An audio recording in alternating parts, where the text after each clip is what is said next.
Posso pregar agora? Tá tudo certo? Aleluia. Feche seus olhos mais um instante, por favor. Jesus, obrigado pela comunhão, pelo partir do pão, que nós possamos ouvir a Tua palavra com clareza, que ela seja limpa, pura, que ela seja eficaz e eficiente, para transformar, para separar a alma do espírito e nos mostrar o rico e verdadeiro caminho de vida que está em você, Jesus. Em nome de Jesus, amém. Abra comigo em Mateus capítulo 6, versículo 24.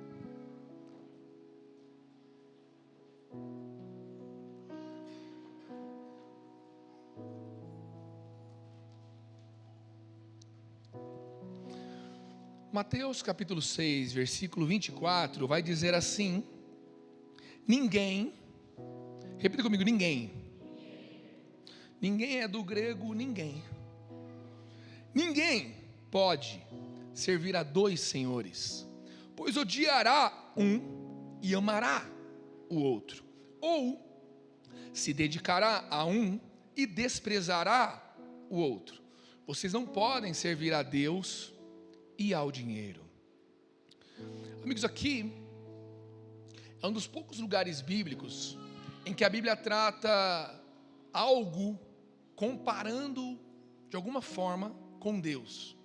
Em quase todo o texto que aparece outros deuses é tratado como idolatria e tudo mais. Aqui é tratado como um falso Deus, Deus com D minúsculo, né? Quando você lê na Bíblia Deus com D minúsculo, é porque não é o Deus verdadeiro. O Deus verdadeiro, ele normalmente vem com uma letra maiúscula. E eu quero ajudar vocês a entenderem algo. Quando você falar tipo, para ele sendo Deus, você não precisa escrever ele com E maiúsculo, tá? Por favor. Não precisa, isso é meio um pouquinho de religiosidade. Você pode falar para ele com E minúsculo mesmo, não tem problema. Mas a palavra Deus, para que seja o Deus verdadeiro, ela é com D maiúsculo, então. Porém aqui, coloca-se Deus como um senhor e o dinheiro como outro. E eu nem quero entrar no mérito do dinheiro em si. Mas quando há uma disputa de atenção, uma disputa de foco, de objetivo. Se você for ver, logo depois, no próximo versículo, começa Jesus a explicar, a falar sobre as preocupações da vida. Porque quase todo mundo aqui, quando vai falar de dinheiro, você não se julga avarento, porque, cara, eu ajudo meu familiar, eu dou um dinheiro para o mendigo na rua, eu ajudo quando passa Criança Esperança lá na minha TV, nem sei se existe isso ainda, mas, cara, eu sempre faço algo por algo. Então, assim, quase sempre a gente se julga quem venceu o senhorio do dinheiro, porque você faz algumas coisas que faz você se sentir como uma pessoa boa, uma pessoa alinhada. Porém, quando você olha o versículo seguinte, não precisa abrir, apenas dê uma olhada se sua Bíblia estiver aberta. Essa separação, esse título que aparece aí, as preocupações da vida, ela não é do original da Bíblia. Na Bíblia ela foi escrita de uma vez só ali naquele momento. É aí que todo mundo cai, é nos detalhes. Sabe, se a falta do dinheiro, ou o desejo do dinheiro, ou aquilo que, sabe, o prazer do dinheiro, o prazer de ter o dinheiro, o quanto que isso mexe com a gente. Porque quando você fala de um senhor, fala de influência. Quem te influencia mais? Essa é a questão. Nós não podemos ser influenciados por dois senhores, porque inevitavelmente você vai amar um e desprezar o outro. Vai haver uma disputa de atenção, uma disputa de quem me quer, ou quem eu quero agradar, por quem eu quero viver, por quem eu acordo na segunda-feira, na terça, na quarta, na quinta, por qual Senhor? Quem me move? Quem me para? Quem me alegra? Quem me entristece? Será que a falta do dinheiro te entristece? Será que o acúmulo de mais dinheiro te alegra? Isso mostra que, em algum nível, esse Senhor tem uma influência sobre você, porque Ele interfere no seu humor, Ele interfere no seu emocional. E não estou dizendo que é fácil, não estou falando que é simples. Porém, a Bíblia, ela não nos vende a ideia de uma vida simples e fácil de ser resolvida. É complexo. Não é para qualquer um viver para Jesus. Na verdade, é para todos, mas poucos são os que querem viver para Ele, porque os detalhes os pegam. É uma guerra de senhorio, e não apenas com o dinheiro, tudo aquilo que nos rouba, que nos move. E hoje eu não quero pregar sobre vários deuses, mas sobre um ponto importante que determina quem manda na minha vida, que determina quem influencia a minha vida, que é a entrega. O tema dessa palavra é o poder da entrega. Sabe, nós temos que entender que aquilo ou aquele ao qual eu me entrego vai transformar a minha vida. Tudo o que eu me entrego vai ter um poder sobre a minha vida. Se eu me entrego a uma vida racional, matemática, quero entender tudo, quero saber de tudo, por que não me falaram isso? Por que não falaram assim? Por que não sei o quê? Por que é assim? Se eu me entrego a uma vida racional, aquilo está me transformando em uma pessoa rígida, em uma pessoa cética, em uma pessoa difícil de crer, de acreditar, de confiar. Porém, se eu me entrego a uma vida emotiva, emocional, a uma vida fragilizada, se eu me entrego, eu sou totalmente a favor de cuidados quando necessário, de psicólogo, psiquiatra, acho super válido.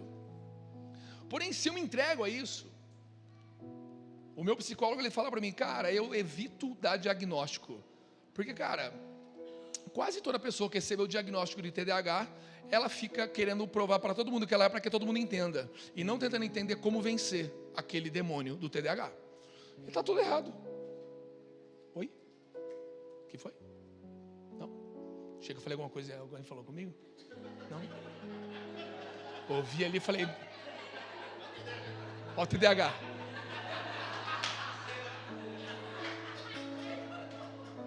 Mas eu estou aqui lutando contra. Não fico postando coisa de TDAH e, enfim, né? Mas é uma chatice. A galera se entrega para a doença. Eu sou depressivo, eu sou TDAH, eu sou não sei o quê. A galera se entrega e aquilo vira o Senhor da vida dela, porque você entregou a sua vida para aquilo. Então uns se entregam aos problemas emocionais, a um trauma. O Chico partilhou um trauma que eles viveram aqui. Não é simples de vencer. Você precisa até viver o luto depois de uma perda como essa, a perda de algo significativo. Porém, se você se entregar para esse luto, aquilo vai determinar o resto da sua vida. Eu me lembro que alguns anos atrás, né, algumas pessoas aqui já me conheciam, já sabem, mas alguns anos atrás eu voltava de viagem, tem uns 4 anos, né? O Telzinho fez ontem 6 anos, ele estava para fazer 2 anos ainda.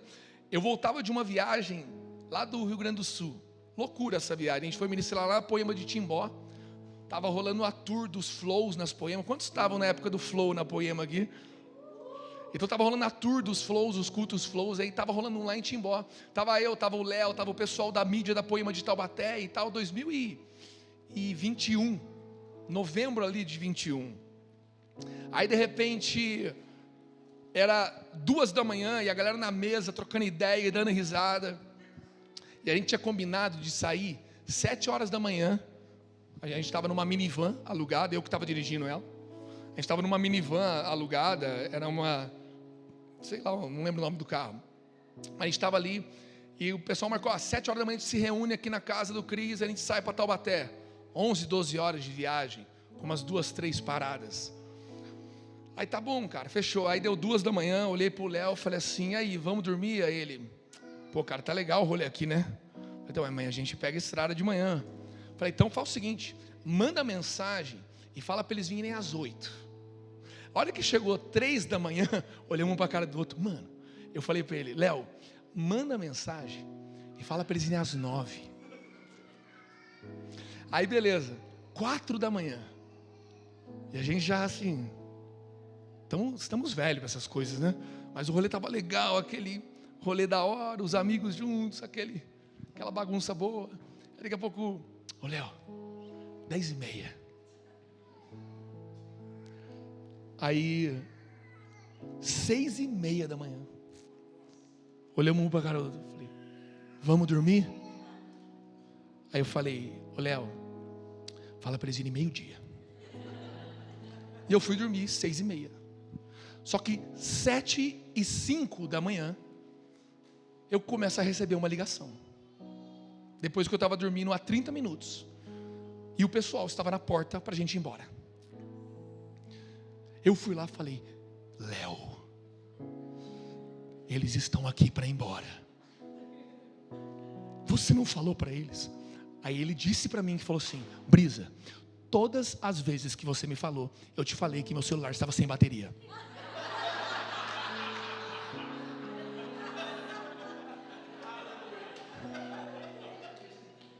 Mano, a gente voltou varado, mas muito bravo um com o outro, inimigo um do outro durante aquela viagem, mas bravo, a base de Red Bull e tudo que podia ter cafeína.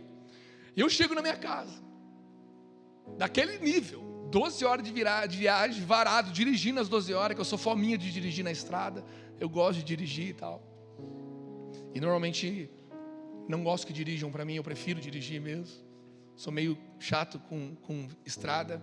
Aí, chego em casa, abraço a Larissa, abraço a Tatá ali pequenininha, com seus 8, 9 anos, sei lá. Aí, abraço o Theo, a hora que eu abraço ele está quente, eu falei, nossa amor, ele está quente. Aí na hora ele já vomitou ali no meu colo, eu falei, nossa, tinha acabado de chegar, pisar em casa. Sentei ele, passou 20 minutos, deu uma convulsão nele.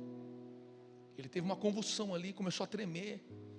E eu, varado, falei, Larissa, pega ele, gruda ele, vamos levar para o hospital. E a Thalissa começou a chorar, oh, meu Deus, meu irmão vai morrer. Eu falei, filha, coloca a mão nele e ora por ele. Aí a Larissa orando por ele. Eu falei, amor, se você está me desonrando como marido de alguma coisa, já pede perdão para Jesus agora. Vamos se alinhar agora para ver se ele salva nosso filho aqui. E o Theo travou. E eu nunca tinha visto alguém convulsionar, né? E daí ele trava, né, depois da convulsão e fica roxo. E a gente olhou e falou, morreu. A certeza que ele tinha morrido. A hora que eu atravesso todos os sinais vermelhos possíveis, chego no hospital, deixo lá, espero uns minutos. A Larissa manda mensagem que estava tudo bem. Ele tinha pego repentinamente de alguma criança aquela doença mão, pé, boca, que uma das características dela, que é umas bolinhas que dá assim, mas uma das características é que sobe a temperatura muito rápido do corpo. E essa mudança de temperatura muito rápida pode gerar uma convulsão, né? E nem estava tão quente, estava com 39, mas foi muito rápido e gerou a convulsão. É quente, mas tem febres piores, né? Aí quando passou aquilo nos gerou um trauma. Aquilo me marcou. Durante meses, todo o barulho que meu filho fazia dava a impressão que ele ia convulsionar, que ele ia morrer. Porque a gente saiu de casa com uma certeza, ele está morrendo, ele vai morrer. E quando nós fomos vivendo assim, eu fiquei assim muito chocado com aquilo, muito mexido com aquilo. E um ano depois eu estava ministrando lá no Acre, na igreja que agora virou Poema, mas na época não era Poema ainda, a Comunidade Mais, do pastor Manu e da Pri. E eu estava para subir para pregar. E de repente Jesus falou assim, até quando você vai viver com medo de perder o seu filho? Porque se eu quiser levar o seu filho, então você acha que é um problema? Eu não tenho a liberdade de poder levá-lo quando eu quiser, então? Você vai querer protegê-lo de mim? Porque é isso que você está fazendo, você está protegê-lo de mim, você não está confiando que eu cuido dele. Eu quero que você hoje escolha. Você vai se entregar ao medo de perder o seu filho? Você vai confiar que eu cuido e vou sustentá-lo enquanto eu o quiser nessa terra? E eu subindo para pregar.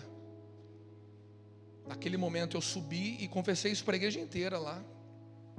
Chorei ali, orei com a galera. Foi muito poderoso. E daquele dia em diante eu entendi que um trauma pode se tornar um Senhor na sua vida. Porque você se entregou àquilo. Você deixa que aquilo te influencie até o fim dos seus dias. Um trauma, uma situação, orgulho. Orgulho, sabe, é escondido por trás de uma capa de humildade, falsa humildade. Orgulho travestido de sabedoria. Amigos, se você ler o livro de Eclesiastes todo, você vai perceber que a verdadeira sabedoria não é aquele que sabe, é aquele que aprende. Então, todo orgulhoso, ele se julga sábio, mas não aprende com ninguém. Isso mostra que no fim ele é um tolo. Mas é alguém que se entregou ao orgulho e que mente para si mesmo, que não é orgulho, mente para todo mundo. Mas ele se torna uma pessoa inacessível, intocável, consequentemente egoísta, egocêntrica, porque ele se move no orgulho. Porque na verdade todos nessa sala lutam contra o orgulho, não tem como. Existem alguns escritores antigos que falam, parafraseando, que o orgulho é o pai dos pecados. É dele que nasce todos os pecados. Inclusive foi a partir dele que Satanás, ainda Lúcifer, pecou no céu. Por orgulho, por se sentir injustiçado, por sentir que merecia mais reconhecimento. Orgulho ferido, ego ferido. Ele se entregou ao orgulho.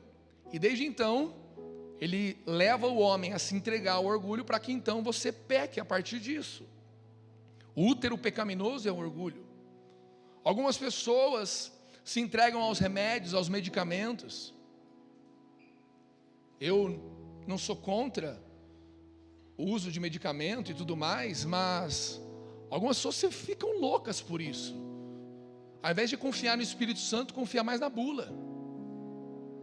Se entrega, confia no remédio mais do que Deus faz. Não é um problema utilizar remédio quando necessário, mas é um problema entregar sua vida a isso.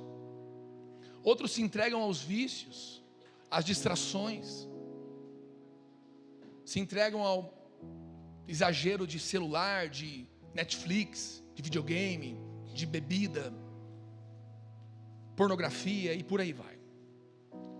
Mas o que eu quero dizer, mais uma vez, aquilo ao que nós estamos nos entregando, está guiando nossa vida, está transformando a nossa vida. Você inevitavelmente está se entregando a alguma coisa nesses dias. O ser humano, ele foi feito com a capacidade de se entregar, se doar, se dar a algo. Agora, por quem nós estamos nos doando? Pelo quê? Alguma coisa está influenciando nossa casa. São traumas? É o orgulho? São vícios, distrações, remédios, emoções que nós colocamos os títulos e rótulos. Eu sou meio bravo mesmo, eu sou meio triste mesmo, eu sou difícil mesmo, Será que o que tem influenciado na sua vida? Isso é muito sério. Aquilo ao qual nós nos entregamos está determinando o nosso ser, para onde estamos indo, quem estamos nos tornando.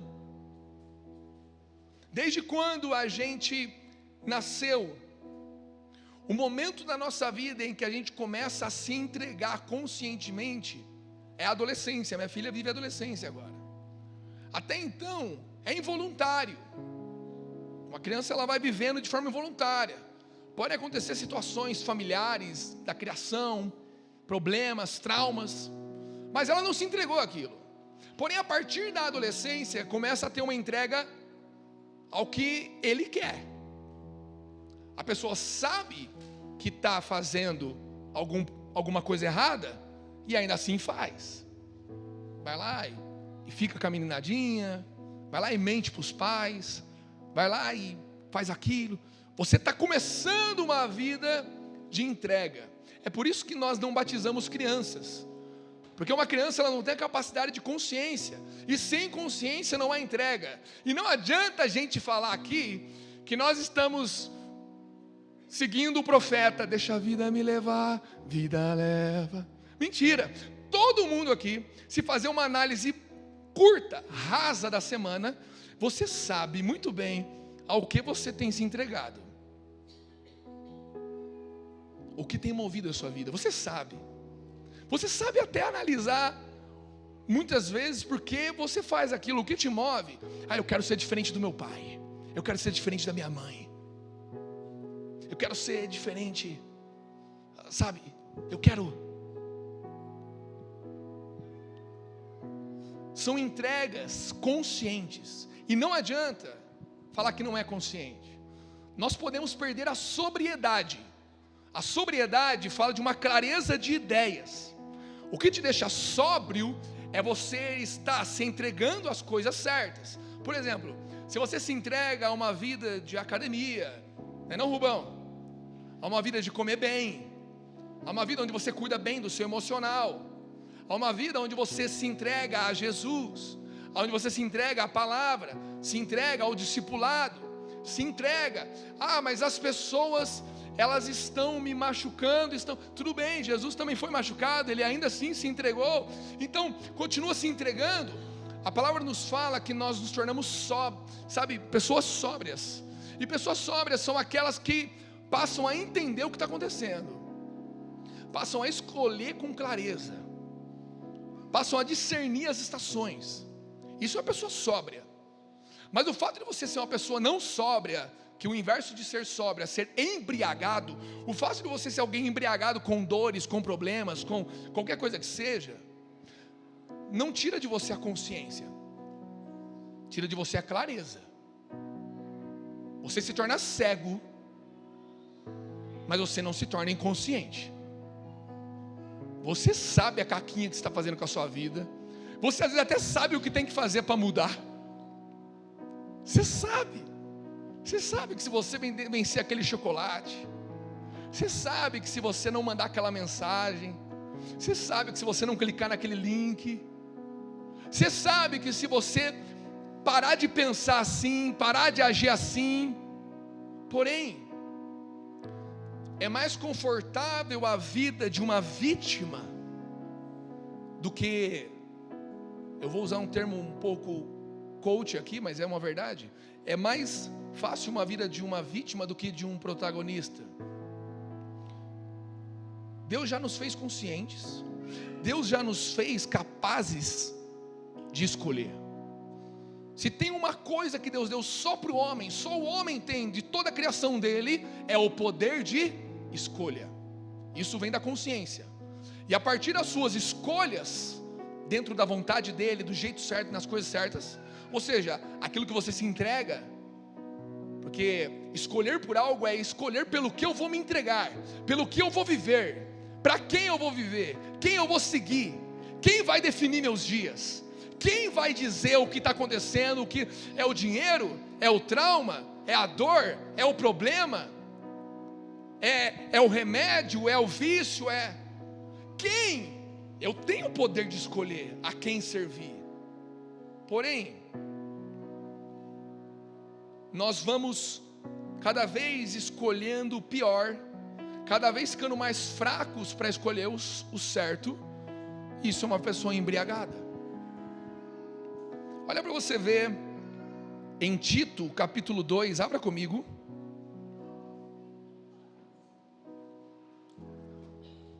Tito capítulo 2, versículo 14 e 15, na NVI, está assim: Ele se entregou por nós. Repita comigo: se entregou. Quem é Ele? É Cristo. Cristo se entregou por nós, a fim de nos remir de toda maldade e purificar para si mesmo um povo particularmente seu, dedicado à prática de boas obras. É isso, verso 15, que você deve ensinar, exortando-os e repreendendo-os com toda a autoridade. Ninguém o despreze. Veja bem, Tito recebe ele escreve uma carta, melhor dizendo, na qual ele diz que Cristo se entregou. Cristo se fez homem como nós. Para ele viver por algo, para ele escolher um caminho, ele também teve que entregar. Ele também teve que se entregar. Lá em Filipenses vai dizer que ele abriu mão de sua glória, abriu mão de ser igual a Deus e se fez homem como nós. Se fez homem exatamente como nós.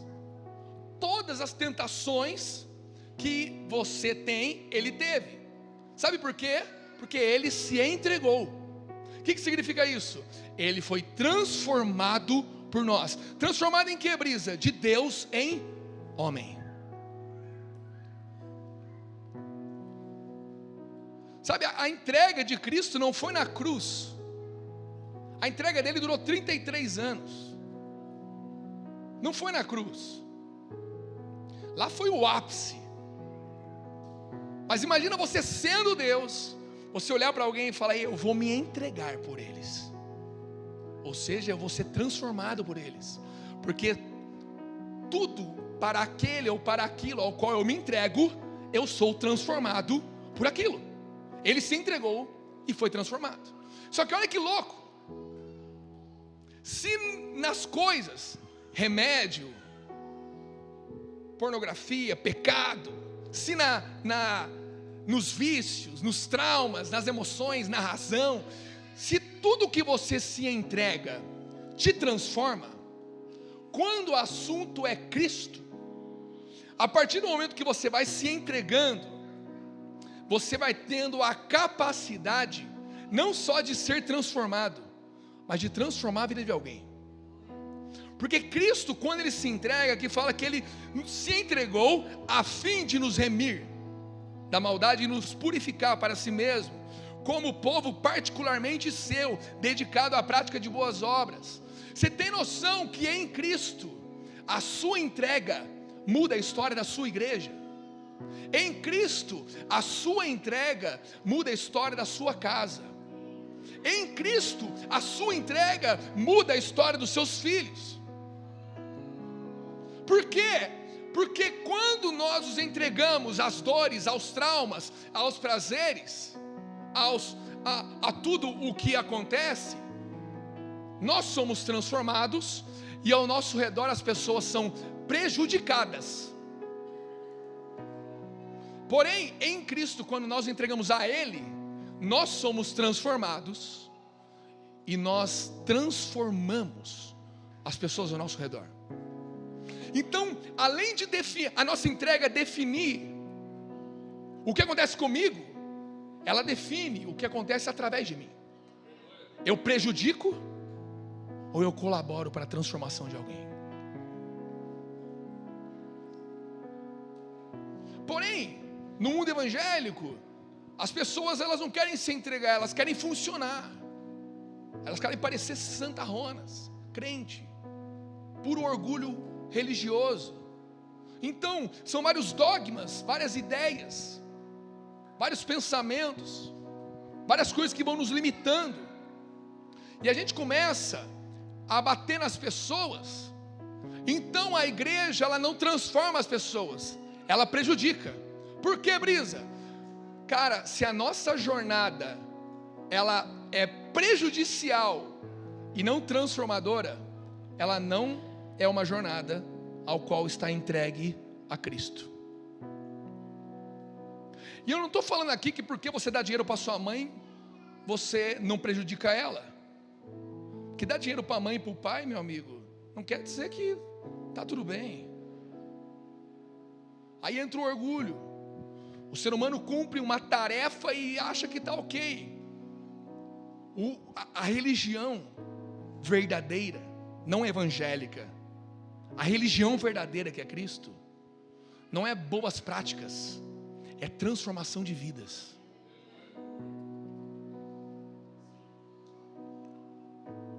Se você se vê com uma dificuldade de mudar de rumo, é porque você ainda se entrega para as coisas erradas. Seja a razão, as emoções, seja lá o que for. Eu lembro que lá atrás, eu ainda perdido, dando um monte de cabeçada na Poema, fazendo um monte de coisa errada. Faz uns 10 anos que eu trabalho pela Poema, mas antes dos 10 anos eu fiquei uns 7 anos dando trabalho na Poema. Eu lembro que eu virava pro Lê e falava: Lê, eu estou tentando, cara, eu tento. Ele falava para mim: para de tentar. Eu falei: pô, mas como assim para de tentar? Mas é que a gente quer fazer com a nossa força, a gente quer fazer do nosso jeito, a gente quer ser forte para mudar. Meu amigo, a única força que Deus deu para o homem é a escolha, porque o resto é Ele que faz. Vamos lá, alguém?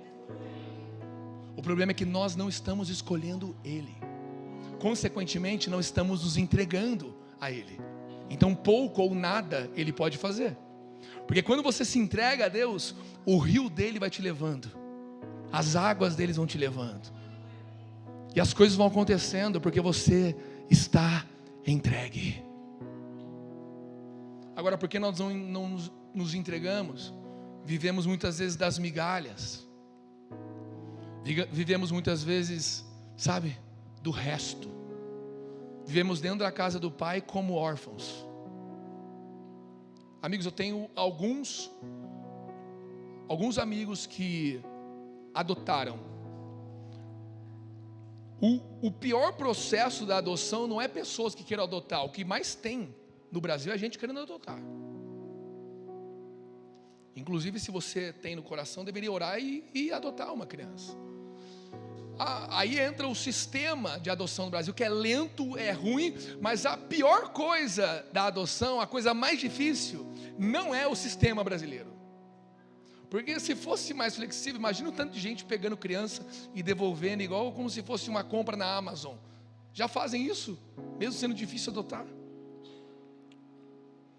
Mas a coisa mais difícil de uma adoção é aquela criança parar de viver como órfão e começar a viver como filho.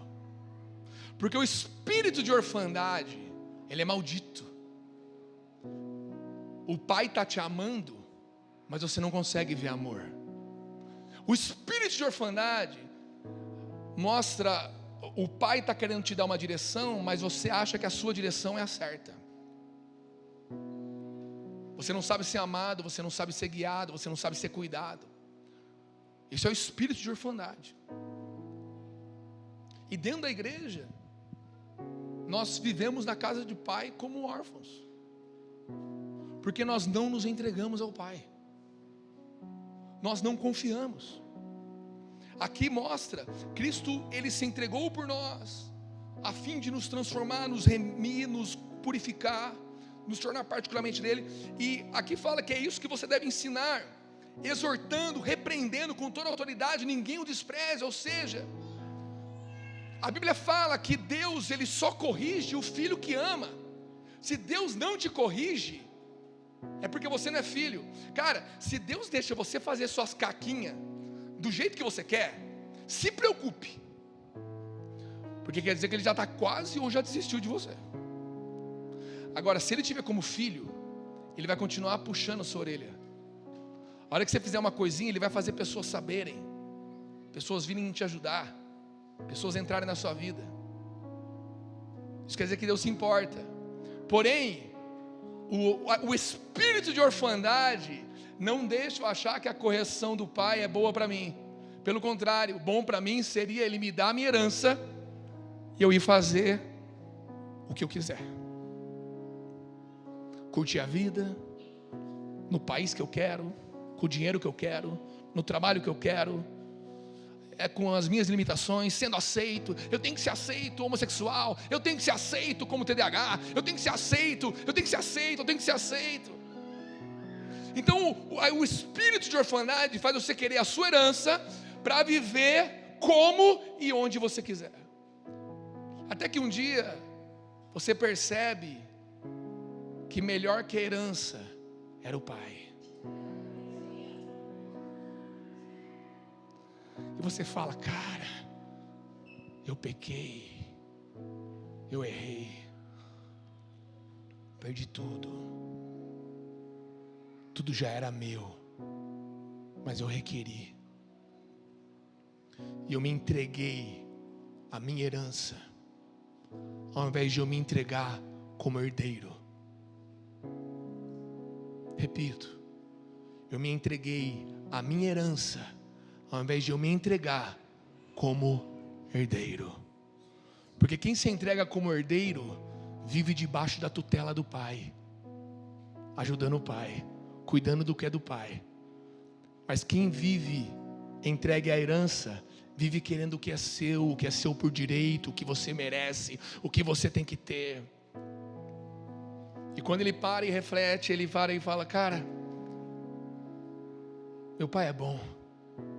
Se eu voltar lá, no mínimo, ele vai me deixar viver com os trabalhadores dele. Ele é tão bom que até os trabalhadores ele cuida bem. Ele volta. A volta fala de uma entrega. A volta fala de uma escolha. A volta fala: cara, já dei tanta cabeçada, deixa eu voltar. E quando ele vai chegando, ele já tem toda a narrativa órfã, toda a história órfã. Meu amigo, Jesus não quer ouvir sua história, Ele quer transformar a sua história. Mas Ele quer lá, Ele quer contar a história dele, Ele quer contar a versão dele, Ele quer que escutem Ele. É o órfão. O pai chega para ele, olha, ele vindo de longe, corre para abraçar. E quando ele chega, ele queria narrar a história para o pai, porque ele ainda era preso a um espírito de orfandade. O pai fala para ele: ei, fique quieto e deixe que eu cuide de você agora, cara. E Deus quer então aquele pai da parábola do filho pródigo, muda a história dele. A quem nós estamos nos entregando? Olha o que fala em Romanos capítulo 6, versículo 8.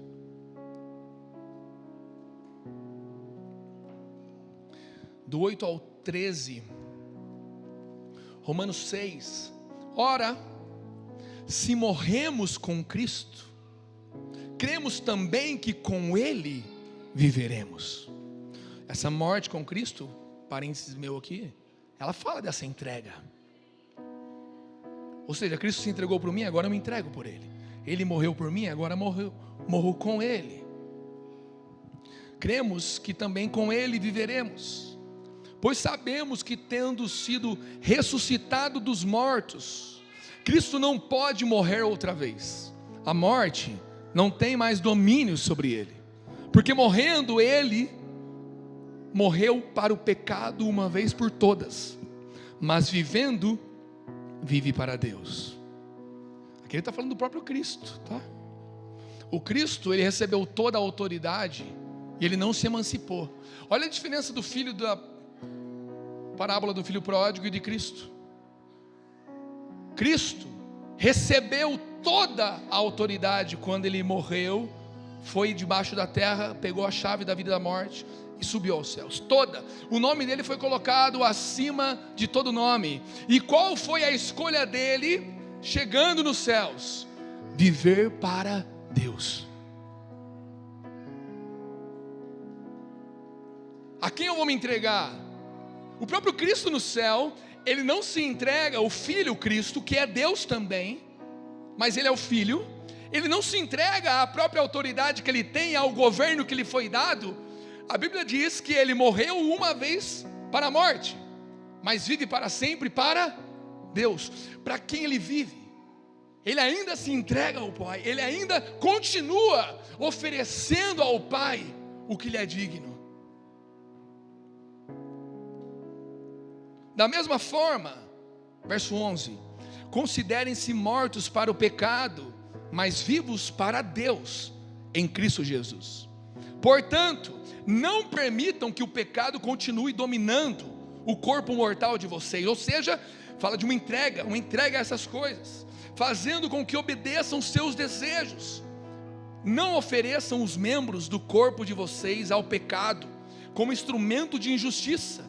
Antes, ofereçam-se a Deus como quem voltou da morte para a vida, e ofereçam os membros do corpo de vocês a Ele como instrumentos de justiça. Meu amigo, ou você é instrumento de injustiça, causando problemas, preocupações e turbulência na vida alheia, além de na própria vida, ou você se entrega a Deus e vira instrumento de justiça. E não é uma justiça, meu amigo, que vai derrubar governadores. Jesus não se preocupou em tirar Roma do governo de Israel. Eu não sei por que a igreja dele quer se preocupar tanto em quem vai governar. Meu amigo, todo mundo como cidadão de direito, dai a César o que é de César, a Deus o que é de Deus, tem que ir e votar, a não ser que não possa por alguma causa, e votar em alguém, escolher alguém com consciência. Mas a igreja se entregar ao temor, ao medo de quem está governando, não, meu amigo. Porque quem se entrega ao medo da política, ao medo de perder o seu negócio, ao medo de ficar pobre, ao medo, no fim, é uma preocupação com o seu próprio bem-estar, a qualidade de vida do Brasil, a saúde do Brasil. E cara, isso como cidadão faz parte, mas não como cristão, porque a palavra fala que se Ele cuida até dos passarinhos, se Ele cuida até dos lírios, quanto mais de nós, cara. O problema é que a gente quer que Deus cuide de nós sem que a gente confie nele, e ainda assim Ele cuida. Mas para você ter o cuidado abundante de Deus, você precisa confiar nele plenamente. Você precisa se entregar a Ele plenamente. No verso 16, então, ali de Romanos 6, fala assim: não sabem que quando vocês se oferecem a alguém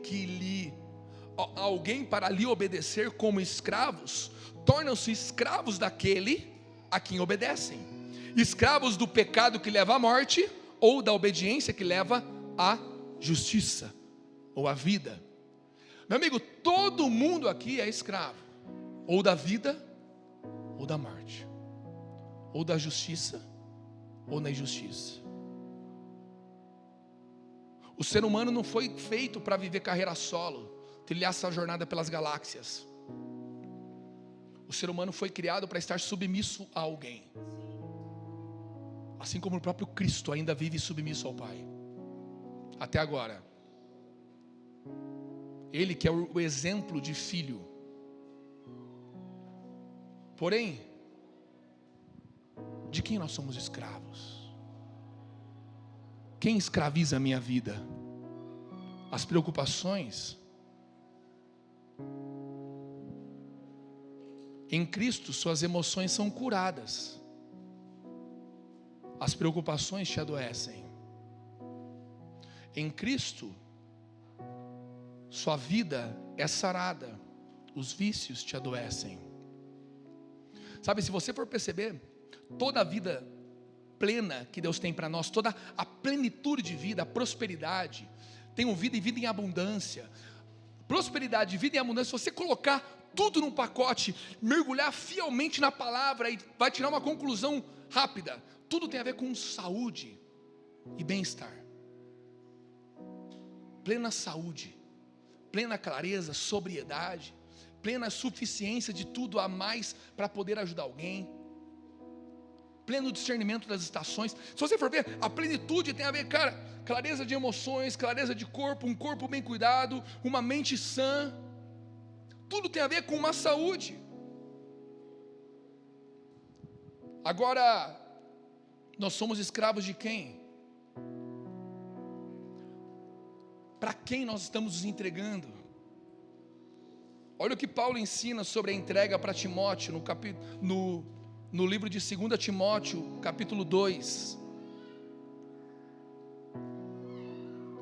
no verso 1 ao 7. 2 Timóteo 2, 1 ao 7. Portanto, você, meu filho, fortifique-se na graça que há em Cristo Jesus. E as palavras que me ouviu dizer na presença de muitas testemunhas, confia-as a homens fiéis, que sejam também capazes de ensiná-las a outros. Muitos lembram desse texto.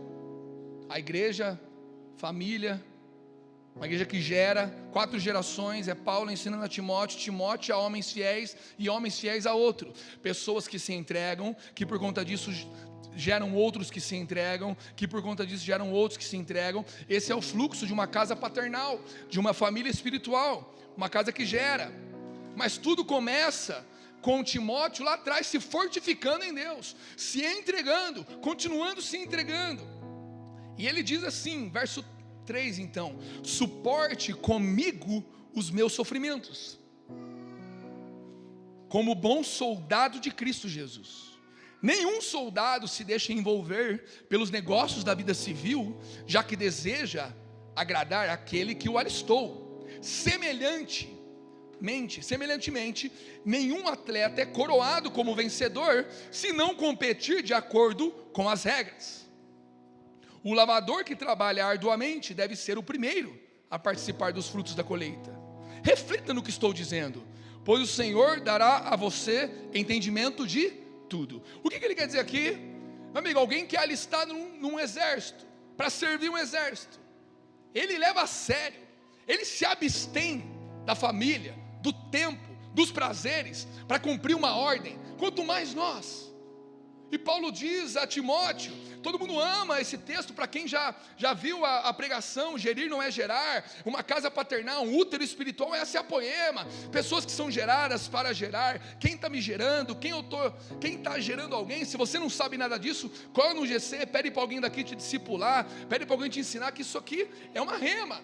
Porém, não é só uma gracinha de um gerando o outro bonitinho. É Paulo falando para Timóteo, você vai gerar alguém, mas agora olha para mim, sofre comigo os meus sofrimentos, se entrega pelo que eu estou me entregando. Não viva apenas o que você quer viver, se abstenha como um soldado, se abstenha como um atleta. Ele precisa seguir as regras para ser coroado no final. E qual é a regra da vida? Por quem você se entrega, é por ele que você vai viver, e é nele que você vai perder ou vencer. Quer escravo do pecado para ter a morte, quer escravo de Cristo para ter a vida. Então Salmos 37:5 diz assim: entregue o seu caminho ao Senhor. Entregue o seu caminho ao Senhor. Confie nele e ele agirá. Ele deixará claro como a alvorada que você é justo, e como o sol do meio-dia que você é inocente. Meu amigo, o caminho não é se provar, o caminho é se entregar. Você tem noção que aqui mostra que Deus compra a nossa, Ele fala por nós. Quando a palavra fala que o justo não se justifica, é porque o justo ele se entrega, então Deus justifica ele. Como a alvorada. O que é alvorada? É o nascer do sol. Como o nascer do sol ele vai provar que nós somos justos. Como o sol do meio-dia que nós somos inocentes, meu amigo. A gente sabe que nós não somos justos e inocentes. O mesmo salmista depois vai dizer: não achei um justo sequer na terra. Mas aqui está falando de misericórdia e graça. Aqui está falando, já apontando para um irmão mais velho, porque aqui quando foi escrito isso ainda não tinha vindo, que viria depois, chamado Cristo Jesus, o Messias, que então nos justificou. Então aquele ao qual se entrega a Ele, já não há mais condenação para aqueles que estão em Cristo Jesus. Mas estar em Cristo Jesus não é estar todo domingo num culto, é entregar-se a Ele, cada vez mais, se entregar, se entregar, se entregar, se entregar. Ah, eu não consigo, se entrega. Ah, eu não sei, se entrega. Aumente o nível da entrega, porque quanto maior a entrega, maior é a luz de Jesus sobre a nossa vida. Eu já estou cansado de pessoas querendo viver dentro da margem eclesiástica apenas. Nós não fomos chamados para viver dentro da igreja, nós somos chamados para viver em ambientes celestiais. não é para haver uma discussão, qual é a visão da Poema, qual é a visão não sei o que acha disso. Não, meu amigo, é para a gente sair dessa margem. Aqui, meu amigo, o que mais tem nessa sala é BO, o que mais tem nessa sala é pecado, o que mais tem nessa cara é sujeira. Mas se todos nós, apesar de sermos quem somos, entendemos que alguém antes de pedir para eu entregar por ele, se entregou por mim, a fim de me purificar, a fim de me fazer propriedade particular dele, cara. Ele pega e não coloca você em uma igreja, Ele faz de você a igreja. E não sozinho, mas com todos nós. Mas Ele pega esse povo e Ele faz habitar em lugares celestiais em Cristo Jesus.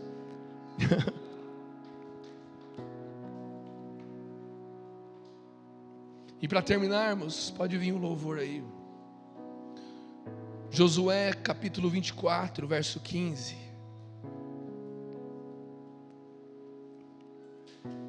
Eu faço da pergunta de Josué a minha, e pergunto a começar para mim mesmo. Josué fala assim: se porém não agrada a vocês servir ao Senhor, ou seja, se entregar ao Senhor, escolham hoje a quem irão servir, ou escolham hoje a quem irão se entregar. Se aos deuses que os seus antepassados serviram, além do Eufrates, ou aos deuses dos amorreus, em cuja terra vocês estão vivendo.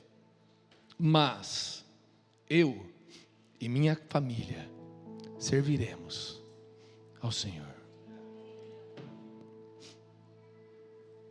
Por quem nós queremos nos entregar? Feche os seus olhos.